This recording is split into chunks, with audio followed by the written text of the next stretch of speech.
उत्तर प्रदेश में एक जिला है जिसकी पहचान आप कह सकते हैं दो बिल्कुल अलग दुनियाओं से जुड़ी है। जी हां, आज हम बात करने वाले हैं गाजीपुर की, एक ऐसी जगह जहां आध्यात्म और शौर्य दोनों एक साथ बसते हैं। तो देखिए, गाजीपुर की पहचान में एक बहुत ही दिलचस्प विरोधाभास है। एक तरफ तो इससे कहते हैं छोटी काशी, जो इसकी गहरी आध्यात्मिक जड़ों की तरफ इशारा करता है, और वहीं दूसरी तरफ इसे फौजियों का गांव भी कहा जाता है, जो इसके शौर्य की एक अलग ही कहानी कहता है। अब सवाल ये उठता है कि ये दो पहचानें एक ही जगह पर एक साथ कैसे मौजूद हो सकती हैं? चलिए, इसी सवाल का जवाब ढूंढने की कोशिश करते हैं। ठीक है, तो इस पूरी कहानी को समझने के लिए हम 4 हिस्सों में आगे बढ़ेंगे। सबसे पहले गाजीपुर का एक परिचय, फिर उसके इतिहास की परतें, उसके बाद पहचान और उद्योग, और आखिर में बात करेंगे उसके गौरव और विरासत की। तो चलिए शुरू से शुरू करते हैं। हमारा पहला पड़ाव, गाजीपुर, एक परिचय। पता है, गाजीपुर का जो पुराना नाम था वो था गाधीपुर, और कहते हैं कि इसी नाम से इसकी छोटी काशी वाली पहचान भी जुड़ी हुई है, जो इसे एक, आप कह सकते हैं, पवित्र भूमि के रूप में स्थापित करती है।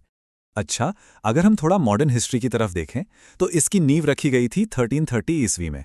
गंगा नदी के किनारे सैयद मसूद गाजी ने इसे बसाया था, और ये तारीख इस शहर की कहानी में एक बहुत ही अहम मोड़ साबित हुई। चलिए अब थोड़ा और आगे बढ़ते हैं और देखते हैं कि वक्त के साथ यहाँ क्या क्या बदला। हमारा दूसरा खंड है इतिहास की परतें। देखिए, गाजीपुर का इतिहास ना बहुत ही रिच है। यहाँ गुप्त साम्राज्य के सम्राट स्कंद गुप्त का विजय स्तंभ भी मिलता है। तो वहीं 1330 में सैयद मसूद गाजी ने इसकी स्थापना की। फिर ब्रिटिश राज आया और यहाँ लॉर्ड कॉर्नवालिस का मकबरा बनाया गया। और फिर आया साल 1820, एक ऐसा साल जब यहाँ कुछ ऐसा हुआ जिसने गाजीपुर को हमेशा के लिए दुनिया के नक्शे पर ला खड़ा किया। जी हाँ, वो साल था 1820। ये वो साल था जब अंग्रेजों ने गाजीपुर में दुनिया की, ध्यान से सुनिए, दुनिया की सबसे बड़ी अफीम फैक्ट्री की स्थापना की थी। ये एक ऐसा कदम था जिसने सिर्फ इस इलाके की अर्थव्यवस्था को ही नहीं बदला, बल्कि इसे ब्रिटिश साम्राज्य के ग्लोबल ट्रेड का एक बहुत ही अहम और हाँ, काफी विवादास्पद हिस्सा भी बना दिया। तो इतिहास से थोड़ा आगे बढ़ते हैं और अब बात करते हैं आज के गाजीपुर की, इसकी मिट्टी की, इसकी सुगंध की। हमारा तीसरा खंड, पहचान और उद्योग। कहते हैं कि गाजीपुर की हवा में आज भी इत्र की महक घुली हुई है। ये जिला अपने गुलाब जल और सुगंधित तेलों के लिए तो दूर दूर तक फेमस है ही, लेकिन इसके साथ साथ वो पुराना अफीम उद्योग और गन्ना बीज संवर्धन, ये आज भी यहाँ की इकोनॉमी की नींव माने जाते हैं। और हाँ, यहाँ एक बहुत ही दिलचस्प एग्रीकल्चरल फैक्ट है।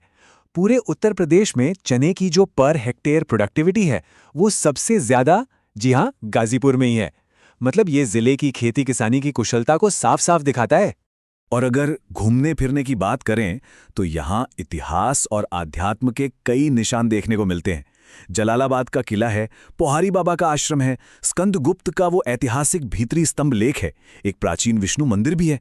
मतलब हर जगह गाजीपुर की जो कल्चरल रिचनेस है उसकी झलक दिखती है। लेकिन देखिए, किसी भी जगह की असली पहचान उसके उद्योग या इतिहास से नहीं होती, बल्कि उसके लोगों से होती है। तो चलिए अब हम अपने आखिरी और सबसे अहम खंड पर चलते हैं, गौरव और विरासत। गाजीपुर की मिट्टी ने वाकई देश को कई रत्न दिए हैं। 1965 की लड़ाई के हीरो, परमवीर चक्र विजेता वीर अब्दुल हमीद, वो यहीं से थे। भारत के पूर्व उपराष्ट्रपति हामिद अंसारी साहब का ताल्लुक भी यहीं से है।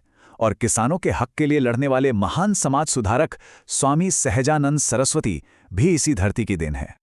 और अब हम वापस आते हैं अपनी शुरुआती बात पर, फौजियों का गांव। ये जो उपाधि है, ये गाजीपुर के एक खास गांव गहमर को मिली है। आपको जानकर हैरानी होगी कि गहमर को एशिया के सबसे बड़े गांवों में से एक माना जाता है, लेकिन इसकी सबसे बड़ी पहचान है यहाँ की सैन्य परंपरा। कहा जाता है कि इस गांव के लगभग हर घर से कोई ना कोई भारतीय सेना में सेवा दे रहा है या दे चुका है। कमाल की बात है ना? तो हमने देखा, गाजीपुर एक ऐसी जगह है जहां इतिहास की गहरी परतें हैं, जहां गुलाब की भीनी भीनी खुशबू है, और जहां वीर अब्दुल हमीद और गहमर के सैनिकों का अदम्य शौर्य भी है। तो सोचने वाली बात यही है कि इन सब में से इसका गहरा इतिहास, इसका अनोखा उद्योग, या फिर इसके असाधारण लोग, गाजीपुर की असली विरासत आखिर है क्या? खैर, ये एक ऐसा सवाल है जो इस जिले की जटिल और बेहद आकर्षक पहचान को अपने आप में समेट लेता है।